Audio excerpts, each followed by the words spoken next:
Hello, Pisces. Welcome to your monthly zodiac reading for the month of January 2025. We are starting off the brand new calendar year with a bang. We are doing something a little different this month. I'm going to focus the reading solely or predominantly on the rising sign. However, if this reading does not resonate with you, please, as usual, check your sun or your moon to see if that reading correlates with you more or resonates with you more, and that may be the area that you need to focus on for the month of January. Let's see what your overall energy theme is for the month.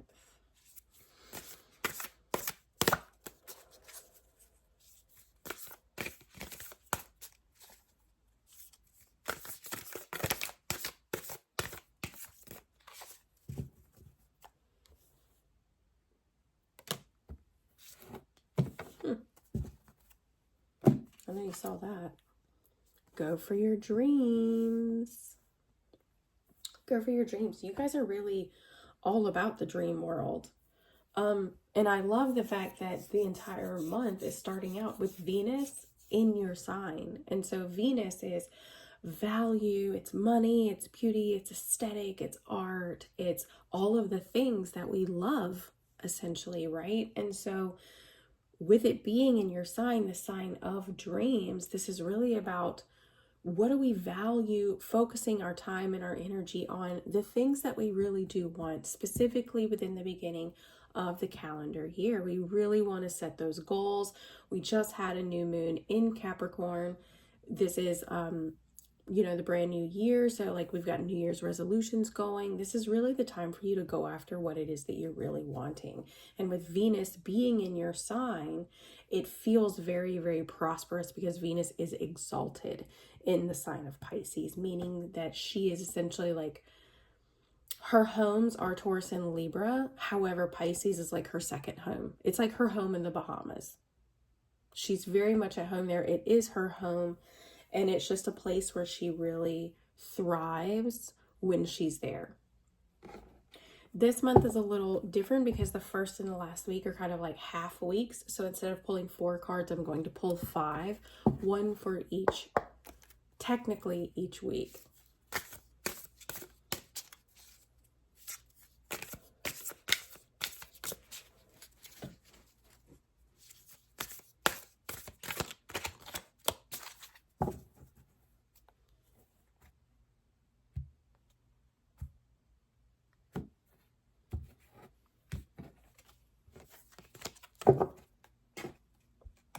Here in the first week, the 7 of Wands in reverse. Here in the second week, the Queen of Cups in reverse. Here in the third week, we've got the King of Wands. So when I use this deck is a little tricky when it comes to the kings because the kings are kind of represented as neutral energies, which really actually gives me the opportunity to read this if it were direct or reverse. So it kind of gives me 2 ways to read it, which I really enjoy. Here in the fourth week, the 8 of Cups in reverse, okay. And then the Queen of Wands here at the very end of the week. So here in the first week, we've got the 7 of Wands in reverse. This is really feeling like you're not going to be able to, you're really doubting your ability to overcome these obstacles. Any obstacles you feel like that are coming up for you, any challenges, anything, like you're really having to, the 7 of Wands is really all about resilience and really fighting the fight for what it is that you're wanting, your dreams, what it is that you're trying to create. It is fire energy, so it's about creation, our energetic presence, our desire, what it is that we're really wanting. But when the energy is in reverse, there's doubt. It's kind of like that flame, that desire to continuously fight for what we want. And it could be even that creative flame is kind of being dampened down a little bit because of doubt. We're really doubting if we have what it takes to continue going down this path. Here in the second week, we've got the Queen of Cups in reverse. So this is potentially codependency. This is a need for healing, a need for kind of like deep introspection. The Queen of Cups, when she's direct, she's able to hold space for other people. She's able to be a healing presence for other people. She's extremely creative. She's always in that flow state. Like her intuition and her creative gifts are always in a state of flow. However, when she's in reverse, her emotions are feeling very overwhelmed. She's maybe a little too reliant, or it could be like people's emotions are very much impacting your ability to be at center with who you are, right? Pisces, like you guys are really, that's kind of, I don't want to say that's the downfall, but that's a big struggle with water sign energy, specifically your energy, because it's mutable. You're very much you're able to easily adapt to the emotions of others. However, as a result, you have the tendency to take on the emotions of others. And that's kind of what this feels like. Here on the 6th, we have Mars retrograding into the sign of Cancer. Cancer is kind of like your fellow water sign. Cancer definitely represents the home and the mother archetype. However, it sits in your 5th house of creativity. I just saw that. I just recognized that. It is sitting in your 5th house of creativity. And this Mars retrograde does represent our desire. It represents our drive, the action, the impulse to go after what it is that we want. And with this being retrograde, Mars is being forced to slow down. And he doesn't really like that. So it can make him cranky. Cancer represents the home, our internal state, our home environment. When this energy is in reverse, it can make us a little edgy, especially emotionally. It can actually make us emotionally explosive or even emotionally volatile. And it could be that other people around us are emotionally volatile and we are taking on their emotions, right? Also on the 8th, we've got Mercury, the planet of thoughts, ideas, and communication, is moving into the very goal-oriented success and achievement sign of Capricorn. Capricorn sits in your 11th house. So you may be more apt to think and really look at your dreams and aspirations. The 11th house is like social networks, like social media. It is our group, like our friends, our closest, the people that we usually associate with on a daily basis. It's like our closest, our network of community that we have around us. And it's also about our hopes and dreams or our aspirations. So it could be that your thoughts and your ideas tend to take on more of a hopeful turn, like you're really getting geared up to think about your future and where you want to take. Like, what are your dreams? What do you hope for the rest of your life? What do you want to achieve for the rest of your life? Your thoughts really could be geared heavily towards that. And that could be why you're like, go for your dreams is your overall message. Also, you could be very open to just be really chatty and just kind of social with your closest network. Here in the 3rd week, we have the King of Wands, or the Muse of Inspiration. And the Muse of Inspiration, or the King of Wands, he's Aries energy. He's Mars energy. He's a leader by example. He is definitely the type of energy that not only talks the talk, but walks the walk. He stands true to his convictions, and he really sees the potential, not just in himself, but in everyone else around him. Okay, he's very action oriented. Like I said, he's ruled by Aries. He's very confident in who he is.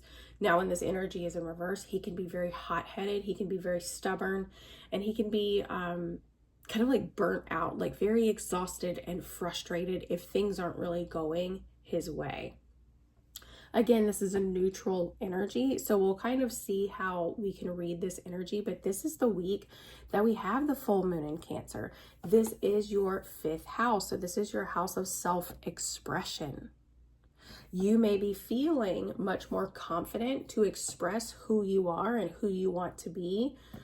That around the full moon, the week of the full moon, or it could be that the full moon is illuminating where you feel frustrated, where you feel exhausted, and I just heard where you feel taken advantage of. Even though that's not a theme that's typically associated with the King of Wands, it is what popped up in my mind, or it's what I heard anyway. So it could be revealing where you feel taken advantage of. You know, full moons, the moon is associated with our internal environment. And when the energy is full, it's like a buildup of energy. And that full moon is illuminating things that we really need to see. If we're feeling frustrated, if we're feeling explosive, if we are feeling overwhelmed, if we're feeling very saddened, those emotions are typically highlighting, being triggered by the moon, highlighting something that we need to see, and then ultimately something that we need to try and release. But for you guys, it could be that the emotions, the full moon is activating your self-expression in either a very positive way or a very unhealthy way. Here in the 4th week, we have the 8 of Wands in reverse. So this could be delays, right? This could be setbacks.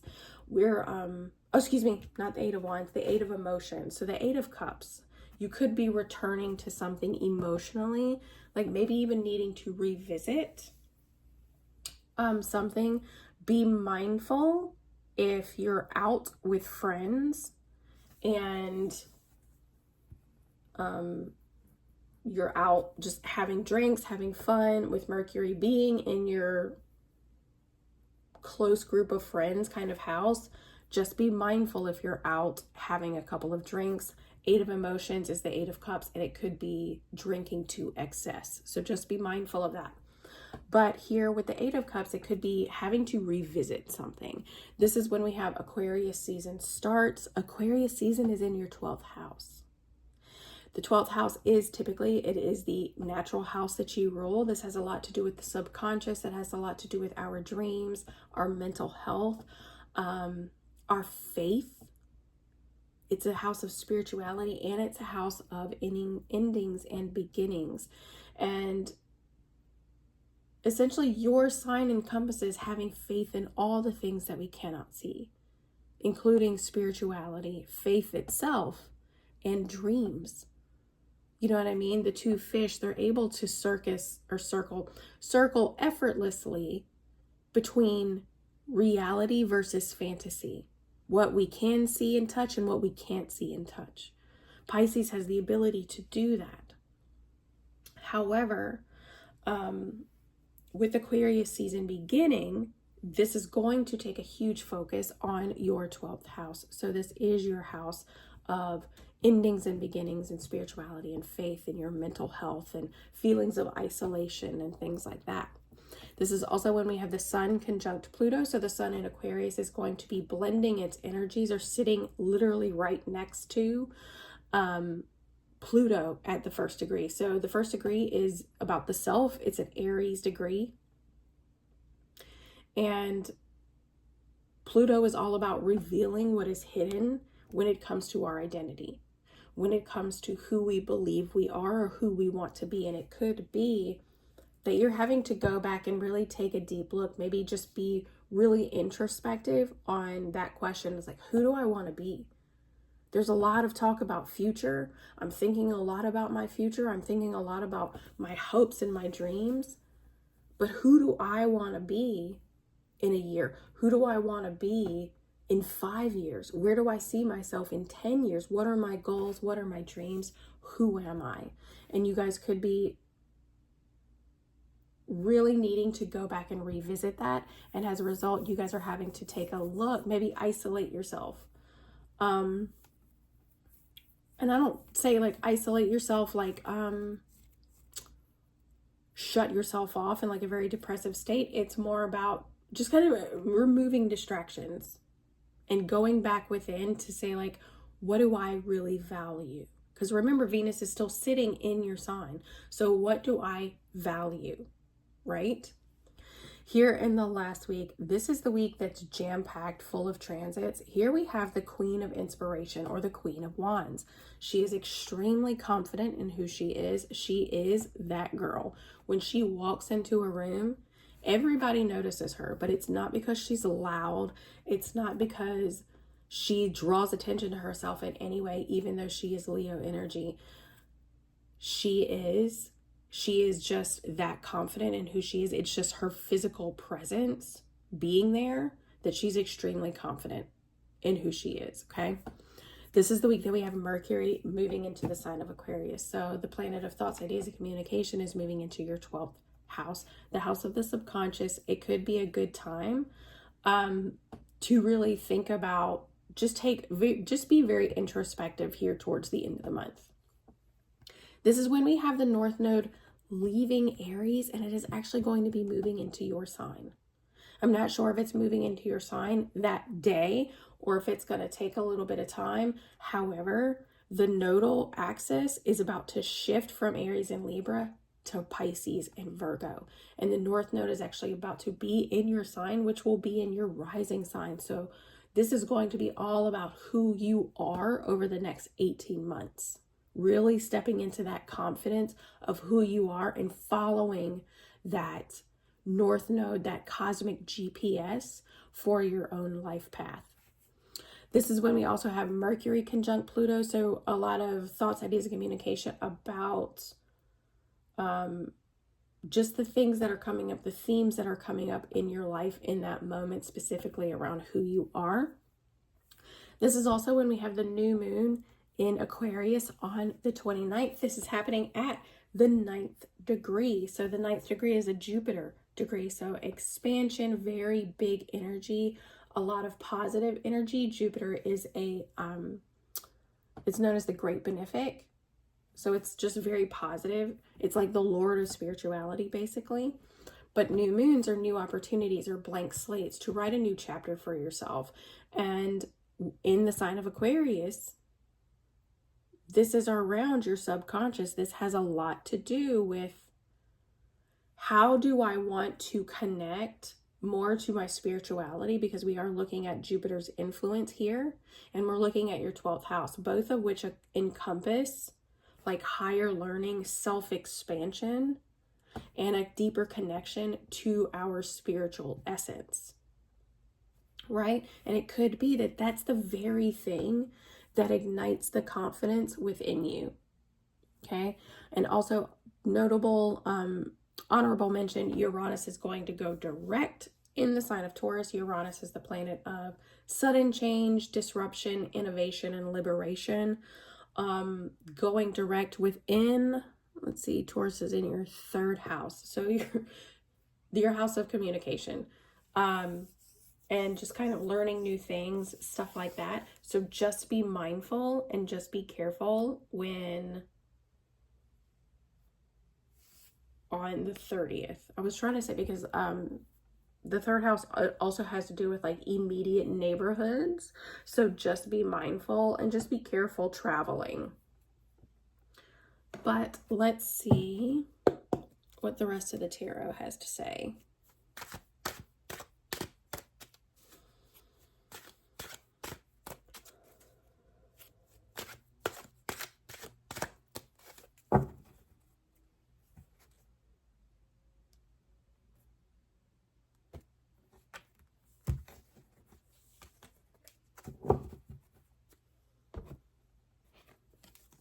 Seven of Wands, the Two of Cups.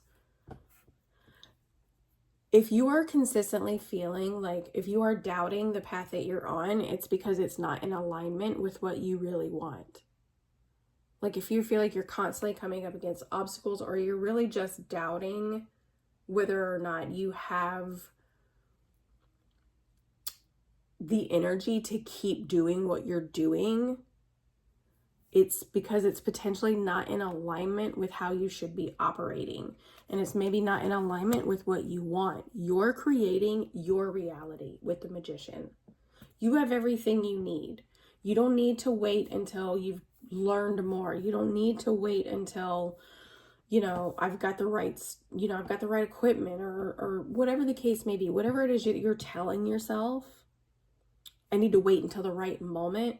If that's the case, then you'll never come across the right moment, because it's doubt that is continuously taking you away from just starting. The magician is there to tell you that you're the creator of your reality. And if you consistently tell yourself that you don't have what it takes, then you're going to consistently feel out of alignment with what you want. The magician reveals to us that we create our reality, for better or for worse. Our thoughts create emotions, our emotions become energy in motion, and that energy becomes what we bring to us, what we manifest into this reality. And the magician, depicted as the fairy godmother. You are your own fairy godmother. So if you want a pair of glass slippers, you're the one that gets to create that. It may not be immediately. It may be 3 months down the road. It may be 6 months down the road. It may be in a year. It just all depends on how big the manifestation is, and how long you hold on to this self-doubt. How long are you going to hold on to that? Because as long as you hold on to that, you're going to consistently feel like you're not good enough, and like you're consistently rejected by the world around you. Because the Two of Cups in reverse can represent rejection. Like if you feel like I'm constantly rejected by the world around me, as I don't want it to say just like completely dismissive, but you need to ask yourself, am I creating this reality? Am I creating a space where I consistently feel rejected because I'm surrounding myself with people who just don't align with me? They don't have the same beliefs as me. They don't have the same aspirations as me. Like they're always negative. Like if you're consistently surrounding yourself with people who are not in alignment with you, you will consistently feel like you are being rejected. And it's because they're just not your people, and that's okay. So just keep that in mind. That self-doubt is going to be looming here in that first week. And it's because, one, you're either out of alignment with who you're surrounding yourself with, or you're out of alignment with what it is that you're wanting. Like you're maybe not really truly being honest with yourself about what you want for your future. And the magician is reminding you, you create your reality. So start creating it. Start creating the reality that you want. Not what anybody else wants or what anybody else thinks, what you want. Here, the Queen of Cups in reverse, here in the second week. The Hierophant in reverse. Not really learning a lesson. And the Eight of Pentacles in reverse.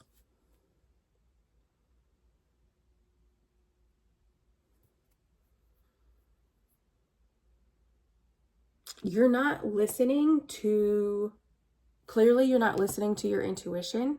You're not following your heart. You're not following that spiritual guidance that you know is there. The Hierophant is a teacher. It's a mentor. It's someone who literally like holds the keys to knowledge. In the original Rider-Waite Tarot, the Hierophant sits in a chair, because he is essentially the masculine version of the High Priestess.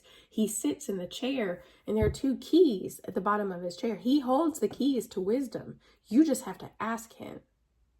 And so you're either not following your own advice, you're not following what you know you need to be doing, and that's represented here in the Eight of Coins in reverse. The Eight of Pentacles in reverse is like, I want these things, but I'm not actually putting in the necessary work to get them.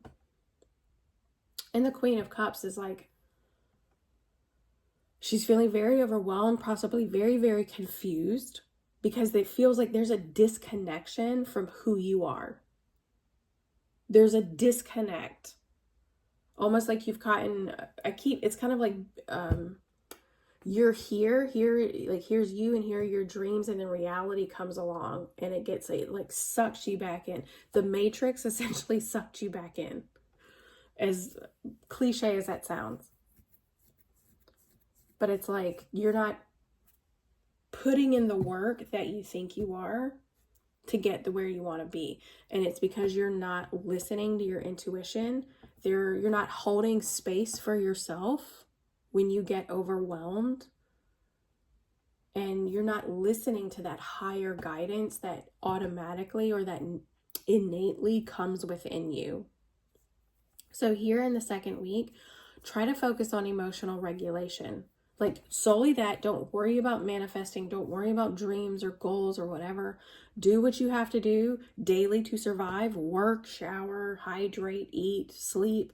Focus on those things. And in the meantime, focus on practicing emotional regulation. This can come from tapping. This can come from meditating. Can come from breath work, journaling, all of the things. Do something every single day that reconnects you to yourself and see how that feels moving into the rest of the month. Here, the week of the full moon, death in reverse.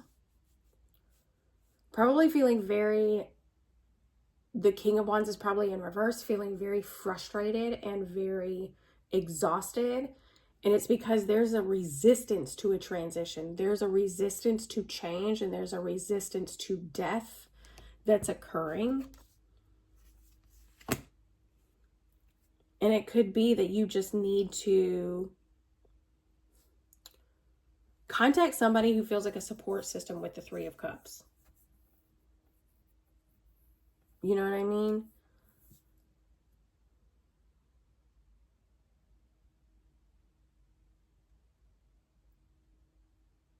Yeah. The Three of Cups is all about celebration, support, friendship, happiness. And with death here in reverse,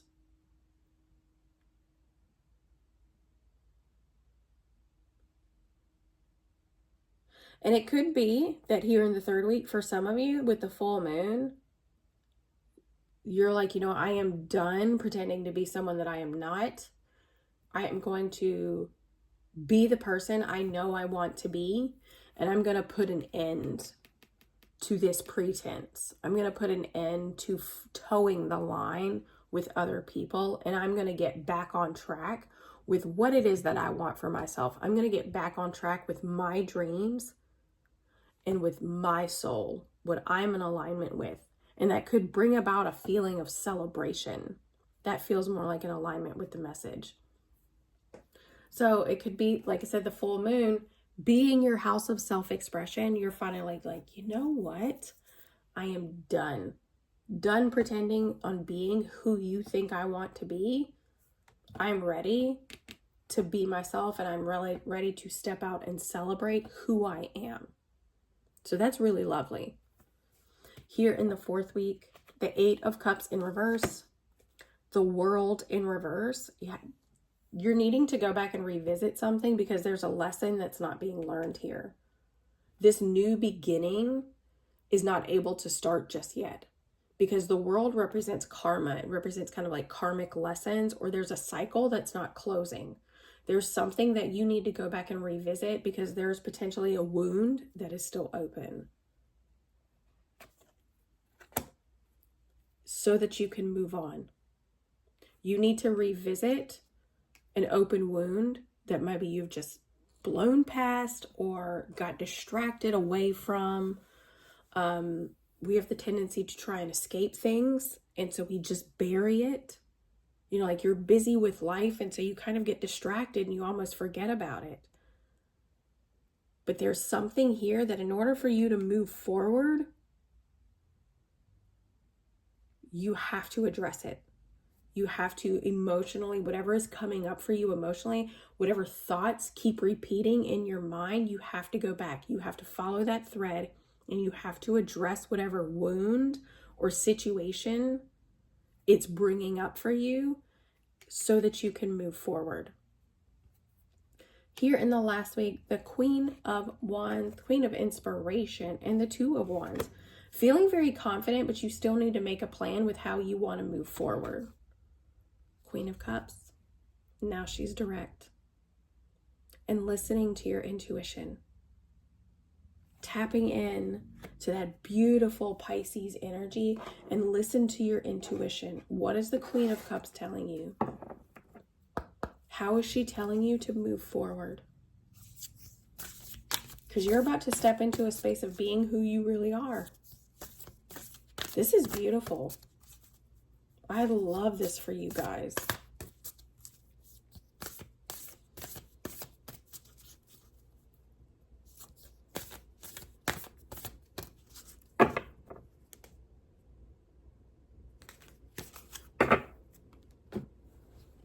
Here in the first week, expect powerful change. The Magician is there.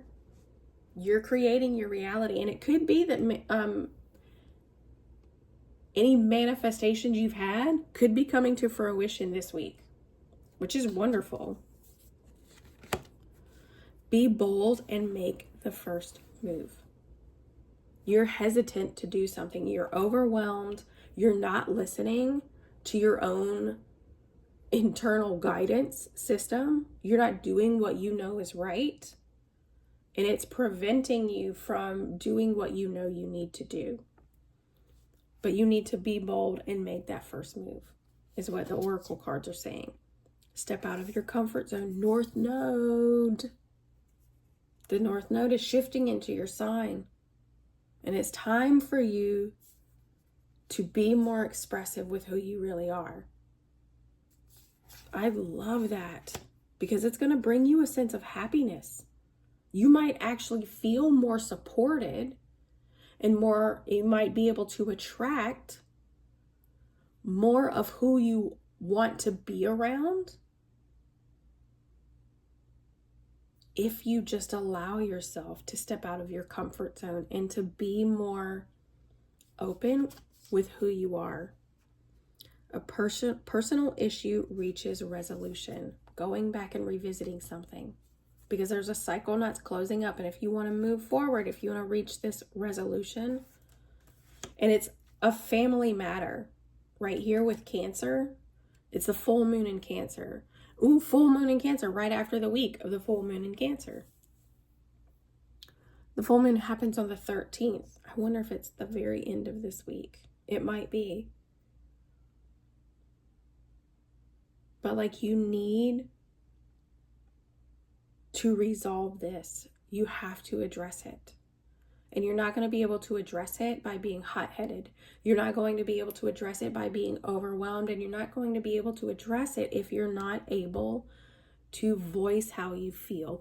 There is healthy communication and then there is unhealthy communication. There are healthy boundaries and then there's just unhealthy ways of setting boundaries. You can do that. You can set boundaries in a very unhealthy way.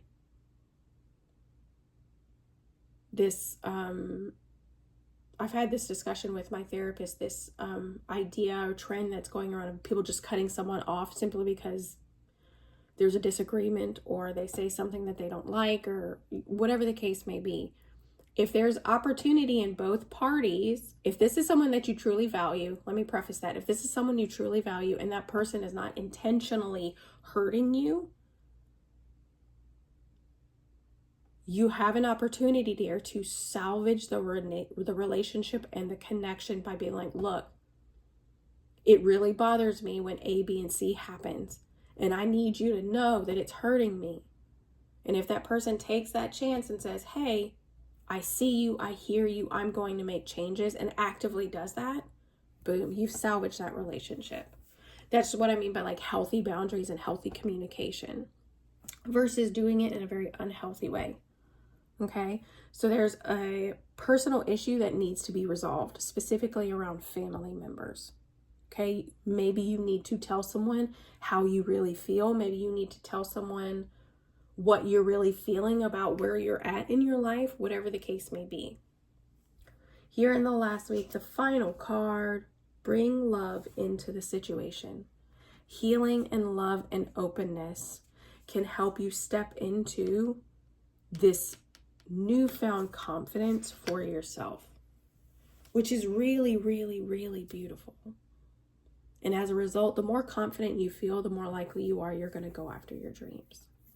So I truly hope that you do that, Pisces. I hope you guys have an incredible January, and we will see you next month.